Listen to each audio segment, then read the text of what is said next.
Bismillaahi Raxmaani Raxiim. Soomaalidu waxay tiraahdaa biyo sacbadaada looga dhargaa, taasoo ay ula jeedaan in fursadaha Ilaahay kugu manaystay ama fursadaha ku soo mara inaad si fiican uga faa'iidaysatid.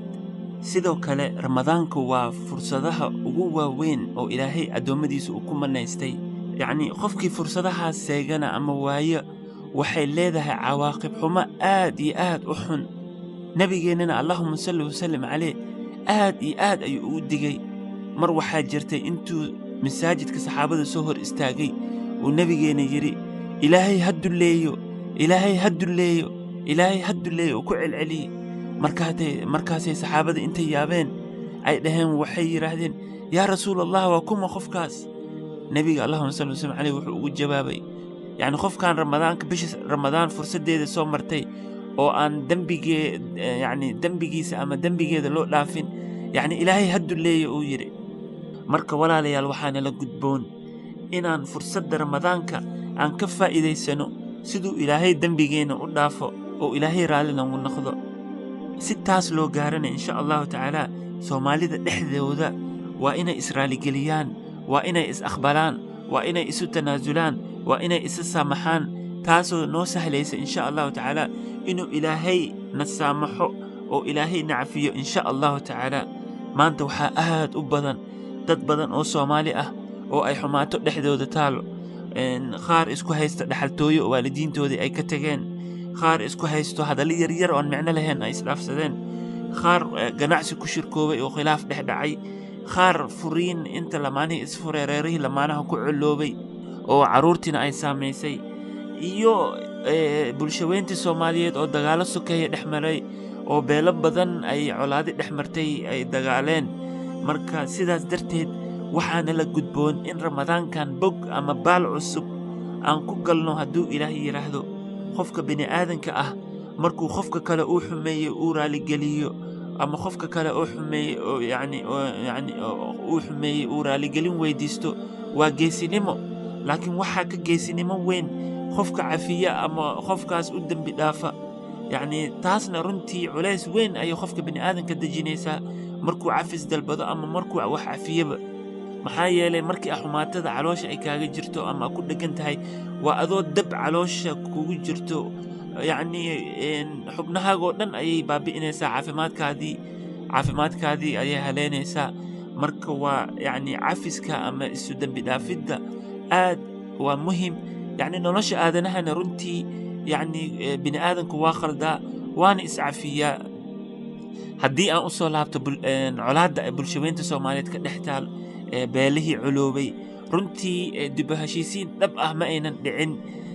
markii aad fiiriso oo dib u heshiisiinta oo dhacaysay yacni kuraasta ayaa siyaasiyiinta keliya ku heshiiyey. tusaale ahaan heshiiskii Carte oo walaalaheen reer Jabuuti ay noo fidiyeen, waqti badan waxaa galay sida kuraasta loo qaybsan lahaa, waqti lama siinin in ogaasyadii ama beelihii odayaashii coloobay iyo in yacni ay heshiiyaan oo nabarkii la daaweeyo oo cimaamad garabka layska saaro oo lays cafiyo.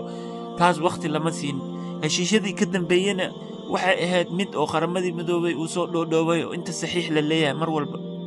marka taasna waxay sababtay nabarkii oo yacni beelihii ka dhexeeyey inuu sii xumaado oo infection uu ku noqdo. oo maantana waxaa arkaysaa mar walba nabarkii ayaa isu soo rogaal celinaya, mar walba waxaa arkaysaa dagaalo hor leh. marka si kastaba ha ahaatee Soomaalidu waxay tiraahdaa middi calool gashay sidee u gashay lama yiraahdo, sidee loo daaweeyaa baa la yiraahdaa. waxaa lagama maarmaan ah inaan helno dib u heshiisiin dhab ah oo nabarka lagu daaweeyo.